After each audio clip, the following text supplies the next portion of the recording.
Shalom, family. So I just wanted to do a voiceover before this word starts. So this is a re-upload of a word the Father had me to release before that was taken off my channel, and the Father is telling me to release it again. I also want to mention that you would have to excuse the way that I'm talking in the video because I was very sick when I recorded this. So I pray that you are still able to receive the message. Also, at the end of the Love and Basketball Kingdom Spouse breakdown word, I have an update if you're still around for that, but shalom. Welcome to On Purpose Ministries, where we, the Father, Son, and the Holy Spirit, help you, my brothers and sisters, find your purpose so you can walk in purpose, live with purpose, and do everything on purpose. I am your sister Rashida, and we welcome you. Take this word and me back to the Father. Shalom, family, peace, and blessings to you all. So the title of this message is Love and Basketball Kingdom Spouse Breakdown. So the Father had me to watch this movie the other night and to do a message about it regarding the kingdom spouse journey. I'll try to get through this as quickly as possible. I'll try not to be before you too long. Excuse me. So the movie is broken down into 4 quarters, like a basketball game, since that's what the movie is centered around. These two people love for basketball. In the movie, the first quarter is when they first meet or come into contact with each other. She just moved into his neighborhood next door to him. I also will be doing a part 2 to this word, which is a lyrical message to the songs that were played during the movie. So the first quarter was the introduction where they met and decided to date for a little moment, but they were just children, but they instantly connected and became close friends. The second quarter is where she was placed in the friend zone. She had to sit around and watch all these other girls throw themselves at him while she pretended like it didn't bother her, and he pretended like he didn't have any feelings for her. He friend zoned her, and although he showed signs that he cared, he hid them well. He also wanted her around, even he always wanted her around, even while he was dating and sleeping and entertaining all of these other women. He always wanted it to be her. It appeared like he was enjoying himself, but he was empty. None of the other girls made him feel the way she did. He was not happy or satisfied in any of these relationships that he was in. He was just doing it because he refused to open his mouth and tell her how he felt about her. She refused to say anything about it because she didn't know how he would feel. They had always been friends, but she knew she didn't look at him as just a friend. She always wanted it to be more than that, but too afraid to speak up about it. She didn't think she was good enough or pretty enough. She compared herself to the girls he was dating and allowed her insecurities to hold her back. So she was always around, but it was as if she wasn't there because he didn't see her. Well, at least that's what she thought. That's the way it appeared to her. That everything was going good in his life. He was popular and liked by everybody. And she wasn't, but she was hidden. Nobody really paid any attention to her. So she had to sit around and watch all of this play out, knowing she had feelings for him. But since it didn't seem like he shared those same feelings, she had her doubts, her insecurities, and her fears. Anytime he had any problems, she was the one he went to. She was the one he wanted to share those feelings with. When things weren't going right in his life, he wanted to tell her all about it. He wanted to be close to her. When things were going well, it seemed like he didn't care much about her or pay more any attention to her. But that wasn't the case. He just didn't know how to approach her. He pretended not to care, like she was bothering him or getting on his nerves, like he didn't enjoy her presence, like he didn't want to be around her, like he was happy with all of those other women, but he was always watching her. She just didn't know it. He paid attention to every detail about her, and when he mentioned certain things, it caught her by surprise because she didn't think he cared, because that's how he made her feel. She didn't think he was paying any attention to her. She didn't think he noticed her, but the entire time she was all he noticed. Even when he was entertaining all of these other girls, she was always the one for him, and he knew that. So he took another girl to the prom, and her sister found her a date, and her sister had picked out her some, the clothes, her dress to wear, and did her hair and makeup and made her all fixed her up. She was always hiding because she didn't think she was pretty enough. So she tried to avoid drawing attention to herself. She didn't think anyone cared or that boys wasn't attracted to her. So when she walks in with her date, he's on the dance floor having him a good time dancing with the girl he decided to take to the prom. As soon as he turned to the side and notices her, he immediately left his date standing right there and went to her. He tried to play it all cool and make small talk with jokes instead of being upfront about how he felt. He tried to dance around it. Then when her date walked up and introduced himself, his whole demeanor changed. You could tell he was jealous, but he tried not to show it. So he walked off and went back to his date. He had never seen her like this before, and he couldn't help his eyes. He couldn't keep his eyes, off her. He couldn't even focus on his date because he was too busy worrying about her entertaining this other man. So when he saw her sitting alone waiting for her date to bring her something to drink, he approached her again, making small talk and joking, asking questions about her date, never being direct about anything, pretending to be a concerned friend when he was jealous that she found someone else, that she was entertaining someone else, that she was not paying him no attention. That she was talking to someone else, but he still wouldn't say anything. So her date comes back with the drinks and asks her if she wants to dance. She says yes. They leave him standing there, so he goes back to his date. So they both are on the dance floor with their dates, but the entire time they were looking at each other because they both knew where they wanted to be, but refused to say anything. So they ended up hooking up after the prom and started dating. They dated for a while, even while they were in college. Everything was going well between them. Then things started to change when a situation occurred in his life. When he finds out his dad, whom he loved and respected, was cheating on his mother all those years, it broke him, and he went to her to talk about it. She was always there for him, and that night she was there too, but she couldn't stay out all night like he wanted her to. Her coach had put a curfew on the team, and they had to be back in by 11. He didn't understand this and took this and refused to try to reason with her and took this as her not being there for him.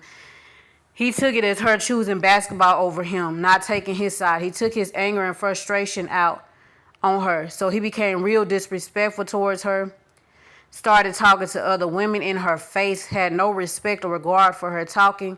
He was taking these women on dates while he was in relationships with her, even inviting her on the dates while he was out entertaining these other women, being very disrespectful, pushing her away. He friend zoned her again and told her he didn't want to be around. He didn't want to be in a relationship with her anymore. She was hurt and broken by this and didn't know how to deal with it. So they go 5 years without speaking to each other or seeing each other. She leaves the country to play basketball overseas, where she is isolated from everyone she knows. She doesn't have any family or friends there. She's lonely, and all she could think about is him. No matter what, she couldn't let him go, and she didn't know why. She was not interested in dating anyone else. All she wanted was him. So while he was out there dating and living his life, she was missing him and couldn't give herself to anybody else. She wasn't interested in dating anyone else. She even lost her love for basketball because it was something they shared together. It wasn't the same without him. Here is the revelation the Most High has given me along with others regarding this movie and how it relates to this journey. There will be several parts to this word regarding this movie that I will release, Most High willing, the rest of this week. So just like this woman in this movie, you were called to stand for a man or a woman, if you're a man, who seems the complete opposite of what God will want for you. This will not be your ideal person because of the way things are going or have gone. This person may have shown you mixed signs throughout the journey. 1 minute it seems so promising, and the next minute it doesn't. 1 minute it seems like they hate you, and then the next minute it seems like they're so in love with you. It's a lot of back and forth going on, and you can't understand why. Why can't they just make up their minds?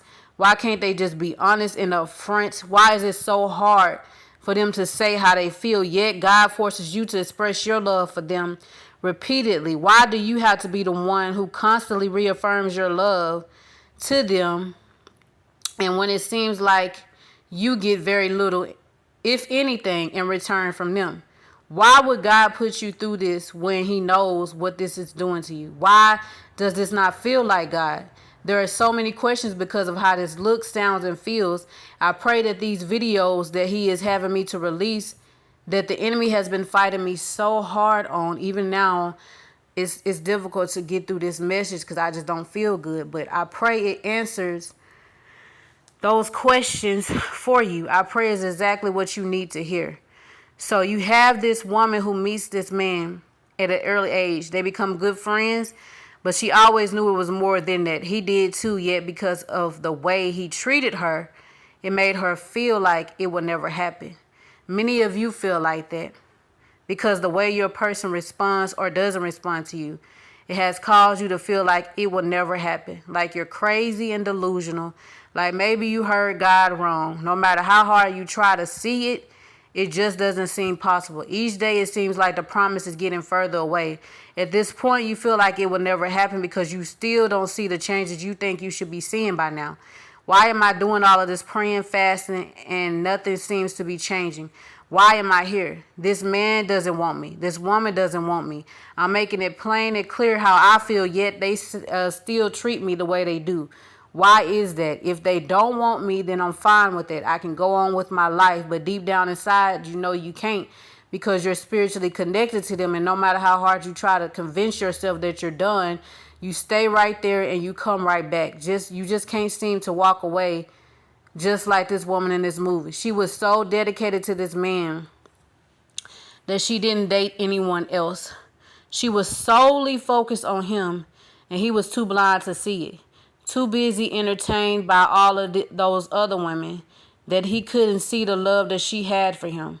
And even when he did, it was too hard for him to receive it. He was popular, had all of this attention on him, all of these women after him. He was blinded by all of these distractions that were around him. That it was so hard for him to see that everything he needed, he already had. Just like many of your spouses, they are finally at the place where they can see that everything they need, they have had all along, which is you. Some are starting to realize it, and some already have. So she had to sit back and watch the man she loved and cared so much for give all of his love away to others, when she desired nothing more than to love him and be loved by him. It affected her in so many ways. She started questioning herself, thinking she wasn't good enough, she wasn't pretty enough, because she was so different from all of these other girls. Yet, the things that she hated about herself or tried to change about herself is what made him fall in love with her. It's what made her stand out. Same with you. That very thing or things that you hate about yourself or may try to change about yourself or feel like your spouse won't like about you is what he or she already loves about you or will love about you most. You being so different from everyone else is what makes you stand out. It's what makes them notice you. The whole time she was comparing herself to these other women he was sleeping with because she thought that's what he wanted, when it was her he wanted the whole time. It was her that he felt the most safest with. It was her that he felt like he could be himself with. It was her he always wanted. He just didn't know how to express it. He was raised by a man who never showed his mother any love. A father who wasn't present. A father who entertained multiple women at a time. It was a lot going on in his household. And when things would happen, he would always sneak out his window. And he would come and sleep on her floor. He was mostly loved to himself as a child. He didn't know how to love or how to express his feelings. There's a lot that goes into this that we might not understand or know, but through this series of videos, God is going to give us revelation concerning this. Everything will be made clear. We're taught that it is the man who is to chase after the woman. Most of the time that is true, but when God is in it, he does things how he wants to do them. This way of thinking is keeping a lot of people back, especially women, because we feel entitled to the fairy tale story. Let me pause just 1 minute. I have to get some water. I may have to pause a few times. I'm not feeling my best. Just give me 1 second. I'll be right back. Okay, so I'm back. So yeah, because we feel entitled to the fairy tale story, We want our Prince Charming to come and rescue us, to pursue after us in all of these things we see in the movies. But this is not a fictional story, it's real life. This journey is not like no other. You will get all of those things when things come together.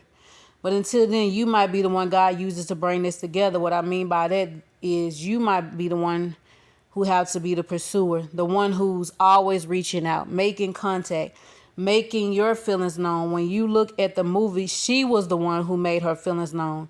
He had she not said anything, he would have kept pretending like he didn't care. It was her who approached him that night after prom and they started dating. It was her who came back to him after they had separated for 5 years. It was her who stopped him from marrying the wrong person, from marrying another woman.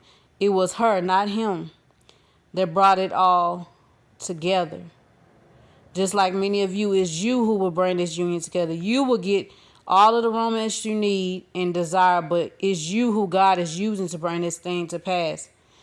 That's why the load seems so heavy. That's why it seems like so much at times, because it's always you who seems to be doing everything, the reaching out, the praying, fasting, and encouraging, and the list goes on, while your spouse is doing God knows what. God is using you to do this, and it doesn't feel good all the time, especially when you don't know what's going on, when you feel like you're in the dark about what's going on in your spouse's life, when you're wondering if your prayers, fasting, and sacrifices are working. It could be a lot of times to stand for someone who doesn't seem to care anything about you. They send you these mixed signals. You feel like they give you false hope, false promises. Nothing seems to be for real. And you just don't know anymore if you should continue to stand or if you should walk away. What's the point if it's going to continue to be like this? Is what many people are thinking. It just doesn't seem worth the fight anymore. It doesn't seem worth the wait anymore. You just want this to be over and done with. Although you can't see it today and you may feel hopeless today, I just want to encourage you on today that it's not over yet. Don't give up on God, because he will never give up on you. He called you to stand because he knew you could do it. He knew he could trust you, and he knew no matter what happens, you will see this through to the end. He's counting on you. Giving up on your spouse is giving up on God, because God is the one who called you to stand, not your spouse. You're standing for the kingdom of the Most High God. And it's not easy at all. It's one of the most challenging yet rewarding things you'll ever do. To stand when nobody else is willing to stand with you, not even the ones you're standing for. Will you still stand when you don't even understand why you're still standing? Will you still stand when everything around you appears to be dead? Will you still stand and trust God even when nothing looks like what he has spoken? Will you still stand regardless of how you feel? Will you trust God? Will you believe in him for it? This woman thought this man hated her because the way he treated her. He just threw her to the side when things got bad for him in his life. He took it out on her and walked away from her. He abandoned her and rejected her. But she kept herself for him. Even while he was off with other women, she stood for that man. And at the end, she went and got her man. She took it by force. She did what needed to be done. This journey can get lonely, and at times it can become too much. You have to balance everything out. Don't pour everything you got into your spouse and leave nothing for yourself. Don't give everything you got and not put that same energy into yourself. The same way you fight for your spouse, you should be fighting for yourself. Don't get so caught up in the journey that you forget about yourself. She kept living her life and allowed him the space he needed to grow. And when it was time, she came back around. She didn't stop living. She kept going, being totally isolated from her family and everyone she knew. Just like many of you who is isolated from everyone you know. Don't stop living. Keep going. Everything will work itself out. It will all come to pass just like God spoke it. Don't let that be your focus. You got dreams and goals to reach. Focus on that. Don't put all of your time and energy on your spouse. Allow God the space to do what needs to be done. And when it's time, God will have either you approach them or them approach you. But it's in his timing. God is going to cause something to happen to cause you to reconnect in a new way. Like in this movie, her king had an injury that caused him to have to sit down. God is going to cause your spouse to have to sit down. That's when you two will meet again. But this time it will be different, and this time it will be permanently. Keep the faith and keep believing God for it. It's going to happen. Don't lose sight of why you came on this journey and why you gave God your yes. Trust God, believe in Him, and He will see you through it. It's going to happen. Do not fear. God is in the mix. He is in the midst. He got you, and He got it all under control. It's going to happen exactly how He said it would. Believe in Him. And family, that's it for this part of the word. I pray it blesses whoever it is for. Your spouse sees you. It's you who they want. It has been you all along, and God is about to do it for you. So stay encouraged and keep the faith. Shalom, family. Okay, family. So that was it for the word. This is just an update on my situation. If this is something that you're not interested in, then you can click off the video because the word is done with. But the father had me to make a post about it a few hours ago, and like I said, I would speak about it on the video because I know everybody don't see the post, but it's just an update on my situation. So last week, I was able to get caught up on those bills, pay my landlord, pay everything I needed to take care of, get the U-Haul, put everything in the storage, which the father later revealed to me that he wanted me to give all of my furniture away like I did the last time I moved. The father had me to give away all of my stuff. He does it every time I move. He always has me to give away everything. So he told me to do that.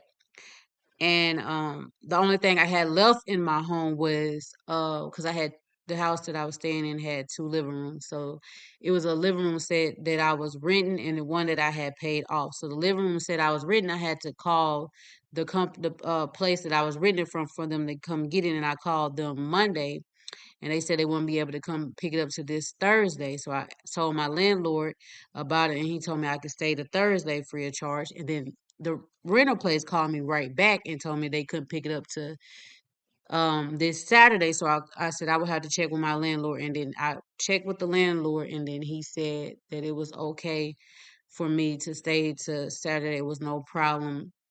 He wasn't going to charge me anything. So the father extended my time to allow me to be here until Saturday. Like I said, everything is moved out of the house. It's just this furniture set that belongs to the renter center. So all praise to the Most High God for that.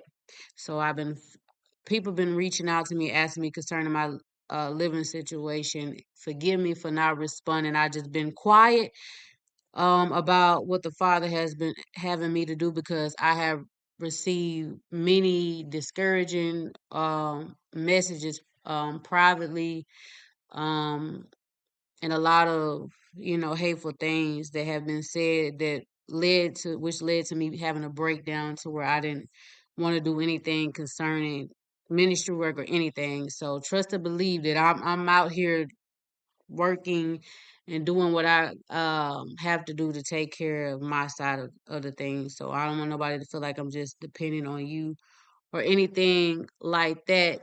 But the father told me to be always to be transparent about everything. Like I said, I mentioned all of this already in the post. I'm just mentioning it now for the ones who don't get a chance to see the post. So now I'm just trying to get to the place to relocate so that I'm able to get a job there because I can't get a job here because I'm not going to be staying here. So that's the only reason I'm not able to work yet. But I'm just trying to get there. So the father led me to make that post and ask for assistance with the relocation. And if you don't believe me, just take everything that I say to the Father. I don't expect nobody to take my words for it. I believe everything that I say. Take it to the Father, sit with Him, and do whatever it is He instructs you to do. Prayer is always a must. Even if you can just pray, that will be a blessing. And also, if it's your last, please, please, please don't give your last. Don't give anything that's going to put you in a bind or hurt your household or anything like that. Make sure it's something that if you do give that you can afford to give because I want to make sure that you're taken care of first. Um, but if you're able to help so I can relocate and I can be able to work and get back in a position to be able to provide for myself. That would be a blessing. And if not, I do understand. All of the information is in the description box. And just please, if you have anything negative to say, that's okay to have anything negative to say. Just please don't reach out to me personally with any negative comments, any discouragement, or anything hateful to say. I already got a lot that I'm dealing with, and I just don't want to deal with that as well. So I pray you all have a blessed day and amazing night. Um, and may the Most High bless you. Shalom.